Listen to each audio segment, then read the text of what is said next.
Hello friends, today we are discussing about the employee data in a row format, how to arrange on this format in a column format. If you do one by one, it will take more time and possibility to get data. So let's start it to simple tricks. First you have put this first cell of the employee data, and second age 5,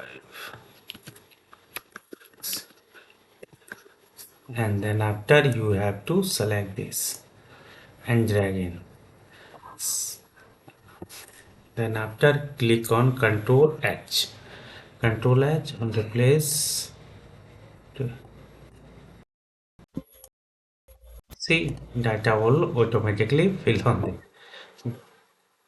Thank you.